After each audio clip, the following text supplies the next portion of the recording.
બધા. અને આ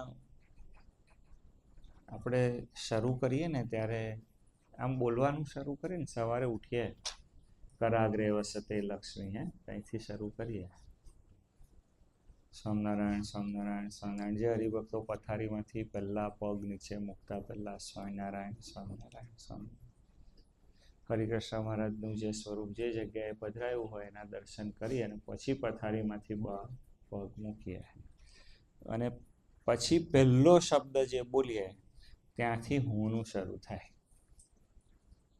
આ જોજો.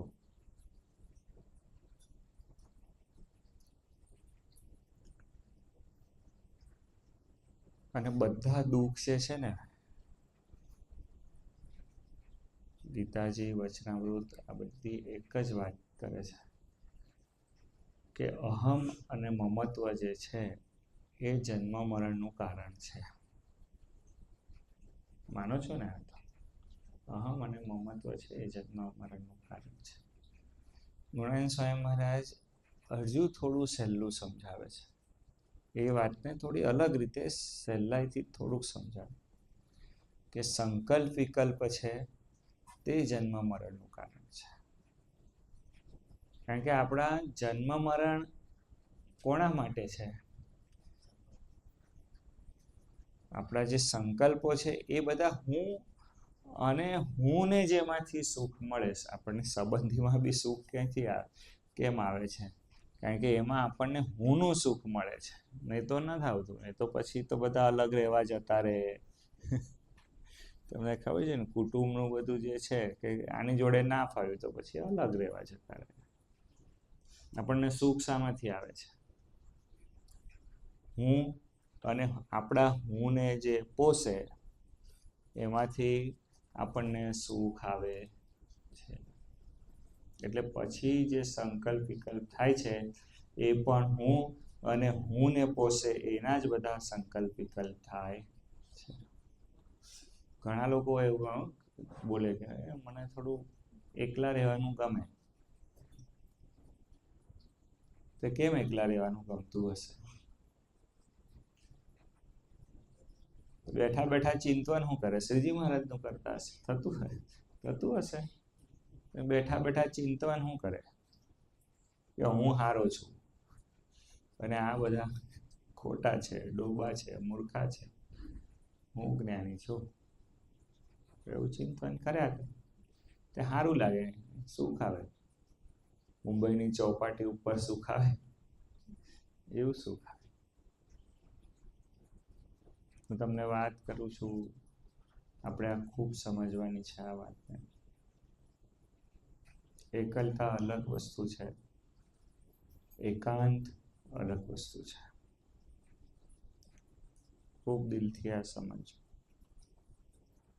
જગતમાં જેટલા લોકો દુઃખી છે એ બધા દુઃખી છે એમના પાછળનું કારણ છે કે એમને એકલતા નડી રહી છે. એકલતામાં શું આવે કે મારું કયું કોઈ કરતું નથી, મને કોઈ સમજતું નથી, મને એકલો પાડી દીધો છે, મને બહુ દુઃખ છે, હું તો આટલા મોટા ભર્યા સંસારમાં એકલો પડી ગયો છું. પડી ગયો છું નહીં, એ વાત કરે ત્યારે શું વાત કરે કે એકલો પાડી દીધો છે મને. કારણ કે બ્લેમ બધો શું હોય? બીજા મને સમજતા નથી. આપણું ચિંતન દૂષિત છે, આપણું ચિંતન અણસમજણ ભરેલું છે, આપણું ચિંતન અજ્ઞાનથી છે. એટલે આપણને જીવનના દુઃખોનો અતિશય અનુભવ થાય છે. આપણે કોકને ન સમજીએ ત્યાં સુધી બરોબર છે, પણ કોક જગ્યાએ તો એવું થાય છે કે આપણે આપણને સમજતા નથી. આપણે આપણી જાત જોડે એટલું બધું દુઃખદ વ્યવહાર કરતા હોઈએ છીએ. મને સ્વામી મહારાજ શું વાત કરે બોલો કે લાડુ લાડુ જમવા, બોલો લાડુ લાડુ જમવા અને પતરાવાળા ફેંકી દેવા.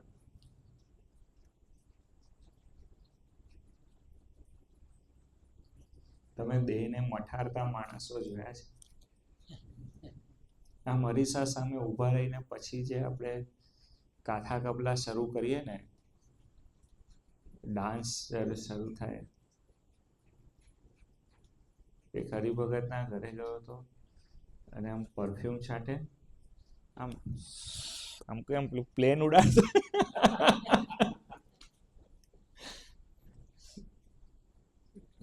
હું જોઈ રહ્યો એને. આમ કવિ દલપતરામ છે ને, એમણે નોંધ્યું છે કે હું મારા પપ્પા જોડે કદાચ અમદાવાદની જગ્યાએ, મને હમણાં સ્થળ નથી યાદ, પણ કે હું ભગવાન સ્વામિનારાયણના દર્શન કરવા માટે ગયો અને ભગવાન સ્વામિનારાયણ આવ્યા, માણકી ઘોડી ઉપરથી ઉતર્યા અને સેવકને લગામ આપી. એ જે મેં દર્શન કર્યા છે, મારા જીવનના હવે અંત સમય આવ્યો છે, એ મારાથી વિસરાતા નથી. હમણાં એક સંત છે, એમના ત્યાં બેઠો હતો, એટલે હમણાં ગ્રીષ્મકાળ ચાલી રહ્યો ને, આખા ભારતમાં ગ્રીષ્મકાળ ચાલી રહ્યો છે લગભગ બધે, હિમાલયને છોડીને. ઋષિકેશથી 100 કિલોમીટર, એટલે હિમાલય એ તમે રેન્જ પકડો, એનો વ્યાસ 100 કિલોમીટર બધે ગરમી ચાલી રહી છે, ગ્રીષ્મ ચાલી. એટલે તિલક જે છે ને, એ હમણાં બધી જગ્યાએ ચંદનના થઈ રહ્યા છે. બધી જગ્યાએ ચંદનના તિલક, ચંદન, કપૂર, કેસર, આમ મિશ્રિત બધું છે, એનું સ્વામીજી તિલક બધે થઈ રહ્યા છે. એટલે એમને એક વાટકી લઈ અને આમ તિલક કર્યું. એ તિલક કરવા માટે એમની જે આ આંગળી છે, એ આમ આગળ કરી વાટકીમાં બોળી અને મસ્તક ઉપર આમ લાવીને, જેવું સત્પુરુષોનું તો કેવું છે, એના વાઇબ્રેશન બહુ અલગ છે. એ આમ સ્વામીજી આમ જેવું આમ મસ્તક ઉપર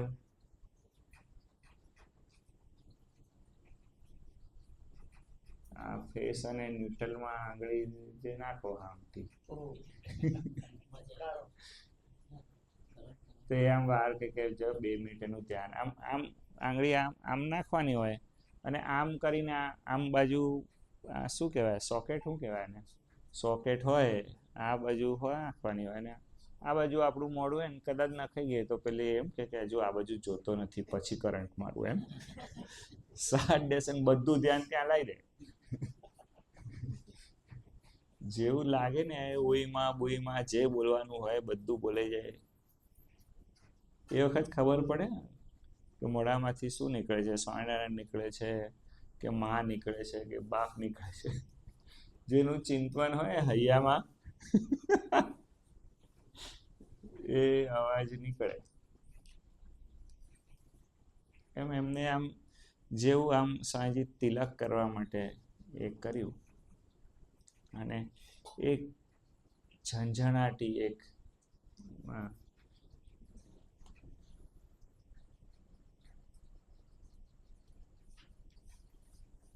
કેસર તિલક કર્યા.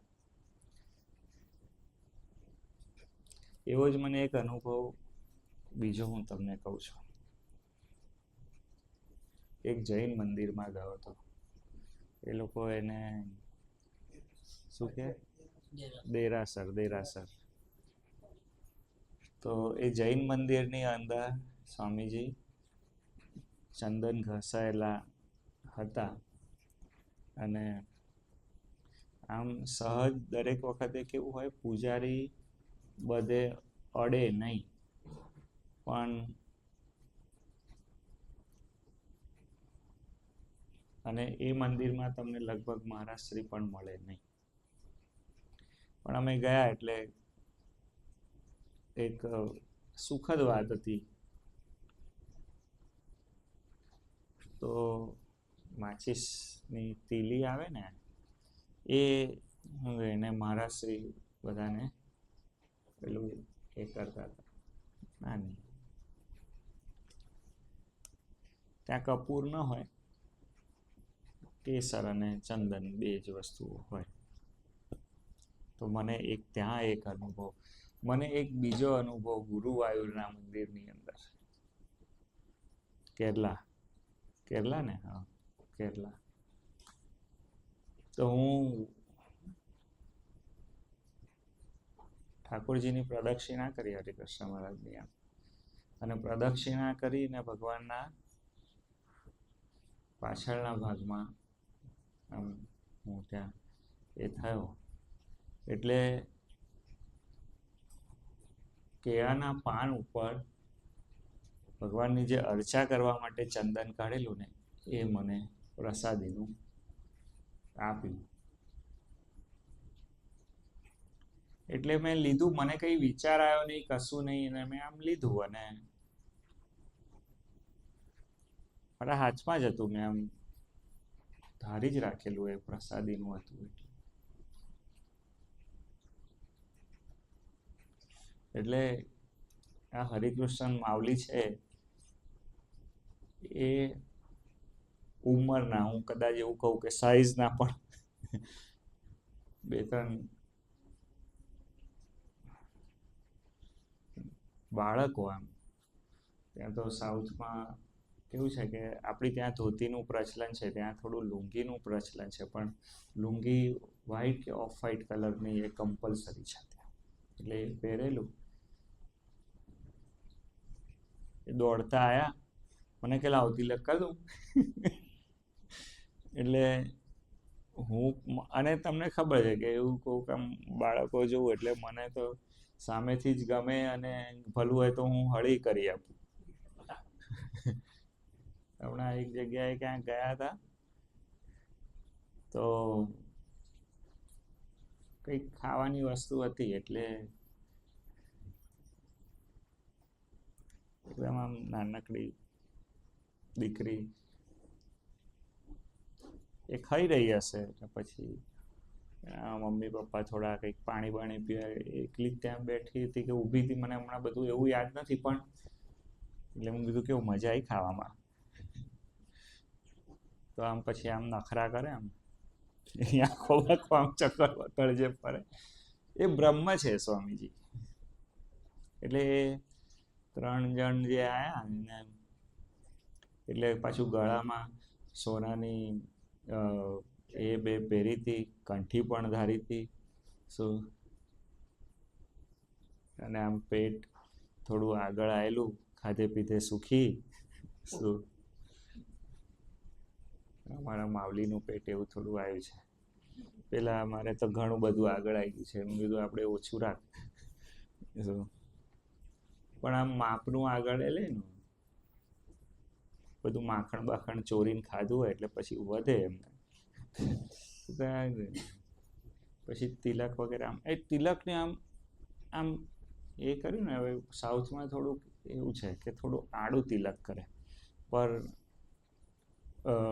કૃષ્ણ મંદિરની અંદર સહજ હજુ પણ સ્વામીજી ઉર્ધ્વપુંડ કરવાની રીત છે, એટલે એમણે આમ તિલક કરો એટલે આમ કર્યું, હા આમ કર્યું ને, આમ મને ઝાટકો આવ્યો. ત્યાં સુધી મને આમ ખ્યાલ ના આવ્યો, અને કર્યા પછી મને એક વસ્તુનો ખ્યાલ આવ્યો કે આ આવનાર વ્યક્તિઓ સામાન્ય નથી. હું વ્યક્તિ એટલા માટે કીધું, પછી એ બાળક નથી, પછી એ પ્રૌઢ થઈ ગયા.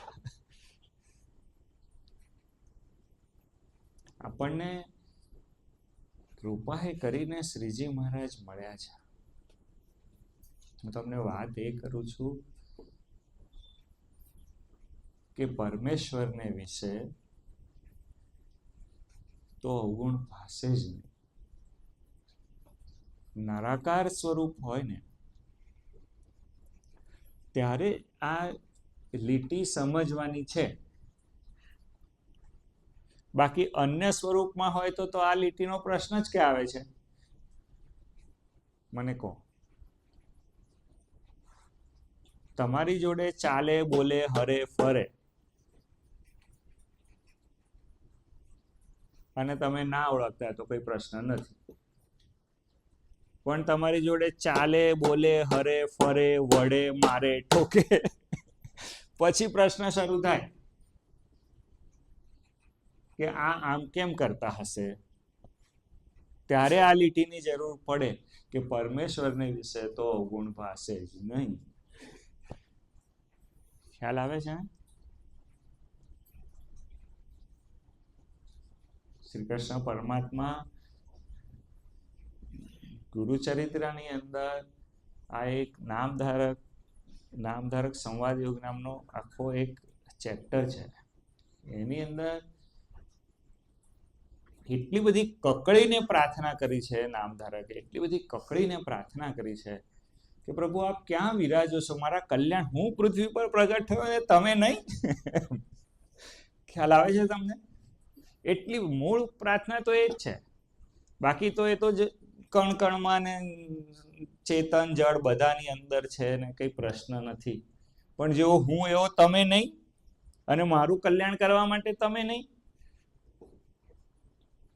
એવું કકળીને પ્રાર્થના કરી, એટલી બધી કકળીને આર્ત સ્વરે પ્રાર્થના કરીને નામધારક એટલે ભગવાન શ્રીપાદ વલ્લભ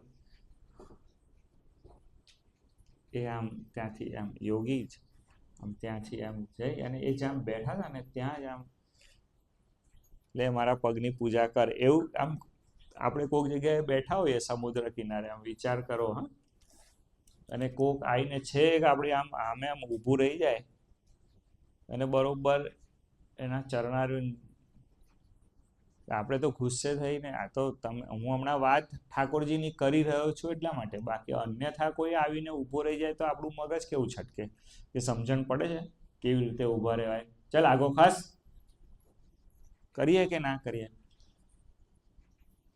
શ્રીમન નારાયણ એની સામે આમ ઊભા રહી ગયા અને આમ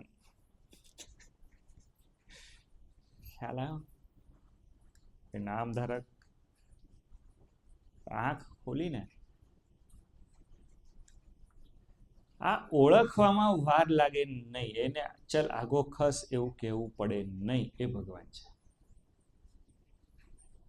એની આભા, એની પ્રતિભા, એનું વચન, હજુ તો બોલ્યા તો નથી જ, પછી બોલ્યા કે બોલ શું હતું, તને ઉદર પીડ છે? ઉદર એટલે પેટ. તો કે ના, મારા કલેજામાં પીડ છે. નામધારક, મને અહીં શાંતિ, મને અહીં પરિતાપ થઈ રહ્યો, મને શાંતિ નથી થઈ રહી. તો કે ભગવાન ભજવાન, અને આપણે બધા એવા સંતુષ્ટ છીએ ને, ભગવાન ભજવા નીકળ્યા હોય ને સુખ આવે ને કે ઓ ભગવાન ભજન ત્યારે તો આપણે લહેર છે, ભગવાન મળ્યા નથી ને લહેર છે. ભગવાનનું સુખ કેમનું આવે છે તને?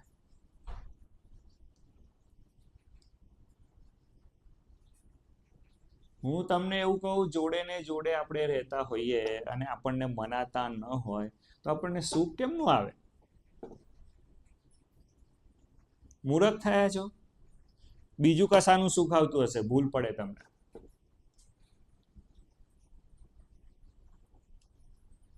મારી વાત ખૂબ ધ્યાનથી સમજવાનો પ્રયત્ન કરજો તો ખ્યાલ આવશે.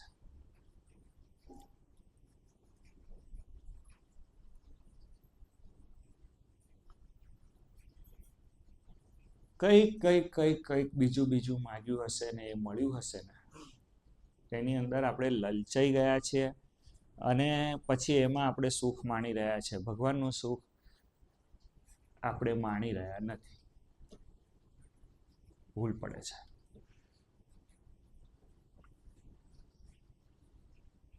ભગવાન ભજવામાં તો દેહ આડો આવતો હોય તો દેહના સંબંધીની તો કઈ વાત જ રહી. જે લોકોએ ભગવાન ભજવાની જ્યારે શરૂઆત કરી ત્યારે તો વાત શું કરી, અને જ્યાં શાસ્ત્ર વાંચો ત્યાં એક વાત ખૂબ કરી છે કે અહમનો ત્યાગ કરજો, અહમનો ત્યાગ કરજો, અહમનો ત્યાગ કરજો. તો અહમનો ત્યાગ કરવાનો, હું તો એવું કહું કે અહમ વગર તો જીવી શકાય એવું જ નથી. આ જગતમાં અહમ વગર જીવવું હોય તો જીવી શકાય? અઘરું છે.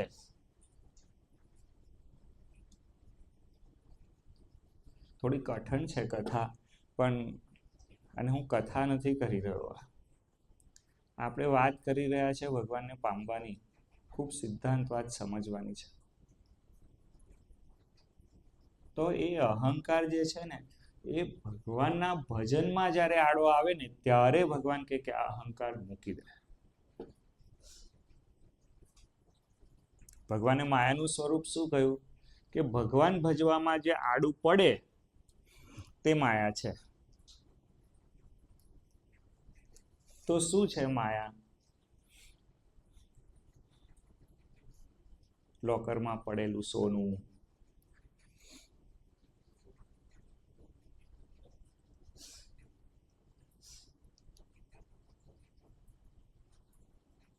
જમીન. તમે બી બોલી શકો ને, જેને માયા હોય એ બોલી શકે ને ભાઈ.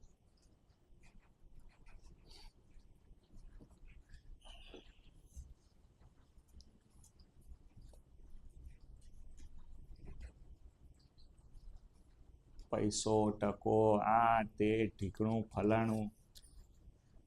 અને માયા તો કેવી, બોલો, નવી સાયકલ લાવે ને તો એનું ભજન થાય. હા, હવે તો કોઈ લગભગ ખરીદતું નથી. સાયકલો ખરીદવા વાળું બહુ ઓછો. અમારો રૂપેશ લાવ્યો હે ને, રૂપેશ. હા, એ સુરવીર છે. હા, બાકી હમણાં તમને કહું કે સાયકલ લાવો તો કે સ્વામી હું હવે આવા આશીર્વાદ આપવાના, કારના આપો, એવું કહો તમે. તો એ બધું સ્વામીજી જે મમત્વ થાય ને એ બધું, નહીં તો કેમ આવે સાયકલ સપનામાં? સપનામાં જે વસ્તુ આવે. યોગીજી મહારાજને એક જણે પૂછ્યું કે બાપા તમને સપના આવે? તો બાપા કે હા, અમને આવે ને કે સપના. તો કે સ્વામી તમને સપનામાં શું દેખાય? તો કે શાસ્ત્રીજી મહારાજ મને વડે ટોકે. શાસ્ત્રીજી મહારાજ વડે ટોકે એના સપના આવે.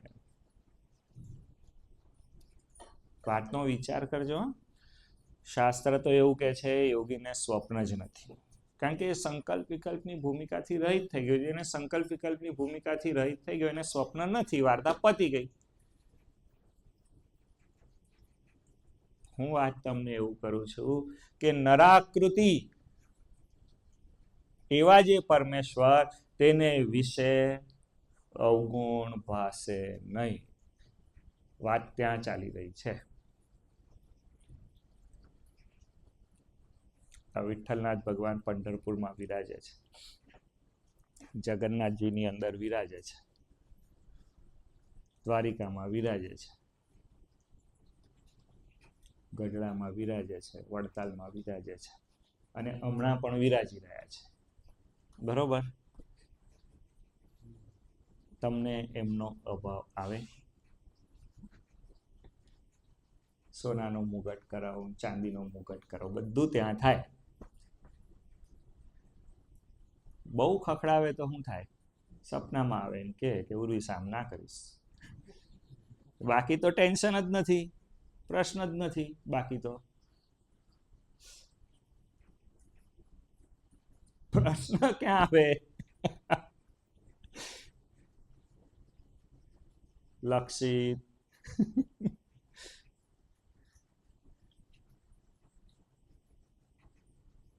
ખખડાવે, વડે, બોલે, ચાલે, આપણને આપણો દોષ બતાવે ત્યારે આપણને પ્રોબ્લેમ. અમે લોકો ગયા જગન્નાથપુરી, મારી જોડે આ સચિન હતો. તે ઊભા રહ્યા તે પેલા દર્શન કરવા જવા દે નહીં. તો કે સ્વામી, અને આપણને આદત, તિરુપતિમાં બી એવું થયું, 11 કલાક સુધી દર્શન નહીં. જગન્નાથપુરીમાં તો એવું થાય જ નહીં, આપણું મોસાળ જ છે. તે ત્યાં મોડું થયું, દર્શન કરવા જવા દે નહીં, અડધો 1 કલાક થયો. તે પેલો રઘવાયો કે હે સ્વામી શું થયું, દર્શન કરવા નહીં જવા દેતા? કીધું હવે લીલા છે, આપણે તો બધું યમપુરી ને જમપુરી કપાઈ રહી છે, આપણે એવું માનીને ઉભો રહે. જો હું તમને એવું પૂછું કે જ્યારે મૂર્તિ સ્વરૂપે હોય ને ત્યારે બી આવું કંઈક ચરિત્ર કરે ને તો આપણને સંશય થાય, અભાવ આવે, પણ તોય થોડો સહન કરી લઈએ, ચાલે. પછી તો સ્વામીજી પેલું અમને અંદર જવા દીધા ને પછી દરવાજા બંધ કરી દીધા. તો મેં કીધું કેમ? એટલે અમે 2-5 મિનિટ ઊભા રહ્યા. બધું કંઈ હશે એટલે કહ્યું કે નહીં ભાઈ, હવે ભગવાનને ભોગ લાગશે, હવે અડધો કલાક કોઈ અંદર નહીં. પછી અમે બધા સુખેથી અડધો કલાક ભગવાનનું દર્શન કર્યા. હવે આ ચરિત્ર શું કરવું, સમજવું કઈ રીતે? વડે ટોકે મારે તો નહીં જ, પણ કદાચ મારે કૃપાએ કરીને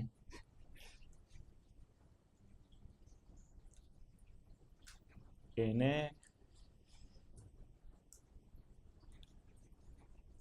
કલ્યાણને અર્થે લેતા આવડવું જોઈએ. આ વચનામૃત જ વિવેકનો અર્થ છે જે સાર ગ્રહી લીજીએ, થોથા દિયે ઉડાય. કબીર સાહેબ કે સાર કો ગ્રહી લીજે, થોથા દિયે ઉડાય. સૂપ હોય ને, સૂપડું, એની અંદર જે મહત્વનું હોય એ નીચે રહી જાય, બાકી બધું જય સ્વામિનારાયણ ઉડાડ દેવાનું. એમાં વચનામૃત છે વિવેકનું. વિવેક એ વસ્તુ સમજાવે છે કે જે મહત્વનું છે એ રાખવાનું છે, જે આપણું છે એ રાખવાનું છે. શ્રીજી મહારાજ આપણા નહીં. અને જો એ અભાવ ગુણમાં છૂટી ગયા તો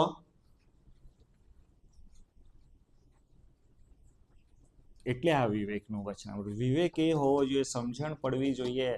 આપણી બુદ્ધિ ઉપર આપણે હાવી થયા એટલે સમજવાનું વિવેક આવ્યો. આપણી બુદ્ધિ, આપણું મન, આપણું ચિત્ત, આપણો અહંકાર એ જો આપણને ખેંચી જતા હોય, આપણા કયામાં રહેતા ના હોય, ત્યાં સુધી સમજવાનું કે આપણને વિવેક નથી. ખ્યાલ આવે છે? હું તમને કઈ આ વળવા માટે કથા નથી કરી રહ્યો કે સ્વામી આજે તમારો અવાજ સ્ટ્રોંગ છે. મારે પેલું દુઃખ હતું એ મટી ગયું છે, એટલે હું કીધું હવે કથા સારી થશે, આપણે વાત. અને આ તો ભાઈ તુંની વાત છે, આ કઈ હુંની વાત નથી. આજે વાત કરી રહ્યો છું બધી તુંની વાત છે, આ તુંનો આનંદ છે. અને જો સ્વામીજી આ હું બાજુના પડખામાં જેટલા હોય ને એ બધાને કંઈક ને કંઈક દુઃખ ચાલ્યા જ કરે. એને જગત જ છે, રોજ સવારે ઉઠીને કંઈક નવું આવે છે. પેલી બાજુ જે હોય ને તું બાજુ, એ લોકોને અખંડ આનંદ છે. એ લોકોને ખબર કે આપણે કઈ પ્રોબ્લેમ છે નહીં, આવશે તો બી. હે ને પેલું અર્જુનને ભગવાન શ્રી કૃષ્ણ પરમાત્માએ અર્જુનને પૂછ્યું કે લા ભાઈ, પેલા પિતામાં ભીષ્મ કે કાં તો કાલે અર્જુન નહીં કાં તો હું નહીં, એવી સ્થિતિ સંકલ્પ કરી લીધો છે ને તું અહીં સોળ તાણીને સૂઈ ગયો છું.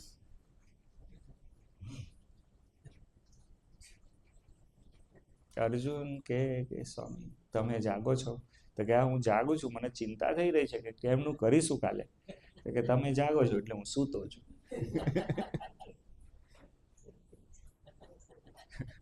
ખ્યાલ આવ્યો? આ જે તું બાજુ છે ને એ બધા સુખિયા, આ બાજુ વાળા બધા દુખિયા. એટલે કહું છું તાર લગાવો, અનુસંધાન બરોબર લાગવું જોઈએ. તું હી તું, તું હી તું, તું હી તું, સ્વામિનારાયણ સ્વામિનારાયણ સ્વામી.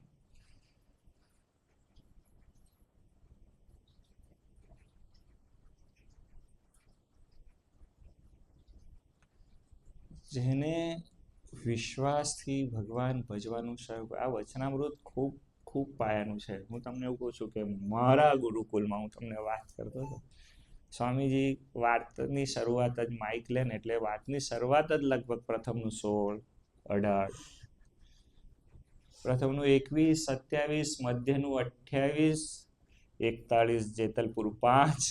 સ્વામીજી આ જ શ્રેણીની અંદર લગભગ બોલતા હોય. અને 16 અને 18 એના, એમાં બી 18 તો એવું આમ ઘસે ને, તુલસીદાસ ચંદન છે, તિલક કરે રઘુવીર, એવું ઘસી ઘસીને તિલક નહીં કરે, અમને પાઈ દીધું. એટલું બધું મોડે થઈ ગયું, એટલું બધું મોડે થઈ ગયું. આજે મેં રાહુલને કહ્યું બધું સ્વામીજીની આ કથા સાંભળજો. સ્વામીજી એની અંદર 2 થી 3 વાર એવું બોલ્યા છે. પેલી સાવિત્રી વાળી કથા 2 થી 3 વાર આવતા જન્મે આવજો. મને સ્વામીજી એવું બોલે ને કે આવતા જન્મે આવજો તો આમ મને આમ આનંદ જ થઈ જાય એનું. આમ હું એ લેખો સાંભળો, આમ સ્વામીજી તો બોલતા હોય તો આમ એકદમ ગુસ્સામાં હોય, સમજી વિચારીને બરોબર બોલતા હોય કે હમણાં મારે આ આમ કોઈ શબ્દ છટકે નહીં ને સ્વામીજીના સ્લીપ ઓફ ટંક લગભગ નહીં. લગભગ એટલે ના જ હોય સ્વામીજી, તો હું આટલું લગભગ બોલું તો એ મનુષ્ય ભાવ શું કે આવતા જન્મે આવજો.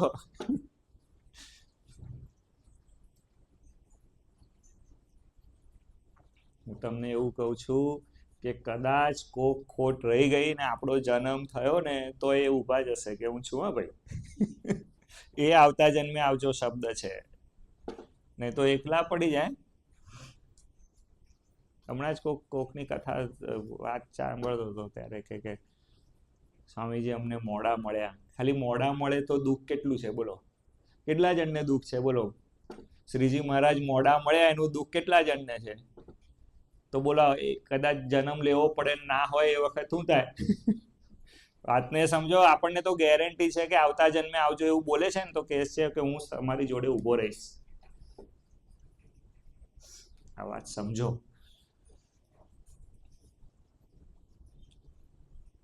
પરમેશ્વરને વિશે તો એને અવગુણ ભાષે જ નહીં. અવગુણ શબ્દ લખ્યો છે, દોષ નથી લખ્યો. અવગુણ શબ્દ લખ્યો છે. અવગુણ, ગુણ વિરુદ્ધાર્થી છે. ભગવાન ગુણની ખાણ છે. મહાપુરુષો તો એનાથી આગળ જ જતા રહ્યા કે ભગવાન નિર્ગુણ જ છે. એના અંદર એવો કોઈ ગુણ સ્થિર. પછી સુરદાસજી, ગુણાનંદ સ્વામી મહારાજ જેવા સંતો કે ભગવાનને સમદ્રષ્ટિ કહેવાય નહીં. ભગવાનને નિર્ગુણ ના કહેવાય, ભગવાનને ગુણની ખાણ જ કહેવા પડે. નહીં તો આપણને સુખ કેવી રીતે આવે. શિવજી ઉપર પાણીનો લોટો ચડાવો તમે, પછી દૂધ ચડાવો, આ ચડાવો, તે ચડાવો.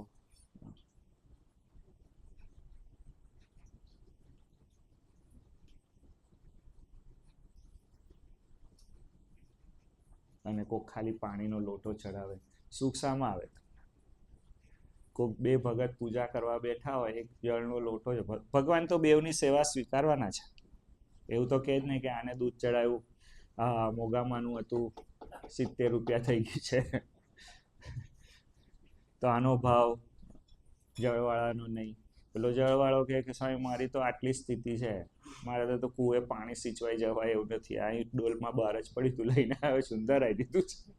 મહારાજ કે હા આપણે ચાલશે, રાજી. પણ આમ જળ ચડે, પંચામૃત ચડતું હોય, આ દર્શન કરવાનો આનંદ આવે કે નહીં. ભગવાન ગુણવાન છે, ગુણના મહોદધિ છે. અને ભગવાન સ્વામિનારાયણ અહીં શું બોલી રહ્યા છે કે અવગુણ ભાષે જ નહીં. જે ગુણાતીત છે એની અંદર અવગુણ ભાષે એવો જે શબ્દ આવે, આ વાતનો આપણે વિચાર વારે વારે કરવાનો છે, તો આપણને ખબર પડશે. પ્રથમનું 16 છે ને એ સ્વામીજી પ્રાણ છે. સમજણનું વચનામૃત છે, કૃપાનું વચનામૃત છે. જો આપણે હૈયામાં ધીરે ધીરે ધીરે ધીરે ઉતારતા જઈશું, ખૂબ દયા એ કરી અને ભગવાન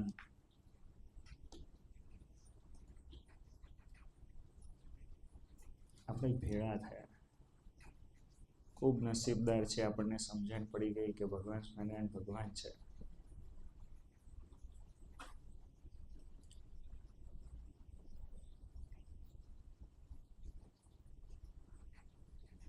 હરિકૃષ્ણ મહારાજને પ્રાર્થના કરીએ કે હે મહારાજ, આપ જે વિવેક અમારામાં પ્રગટાવવા માંગો છો, એ વિવેક કે આપ અમારું સર્વસ્વ છો. સંતો અમારું સર્વસ્વ છે, હરિભક્તો અમારું સર્વસ્વ છે. આપ જે રીતે એ વાત અમને સમજાવવા માંગો છો એ રીતે અમે ખૂબ હૃદયથી એ વસ્તુ સમજીએ, અમને સમજાઈ જાય, અમારા હૃદયમાં બેસી જાય એવી આપ કૃપા કરજો, એવી પ્રાર્થના છે. સહજાનંદ સ્વામી મહારાજ, હરિપ્રસાદ સ્વામી મહારાજની જય જય જય.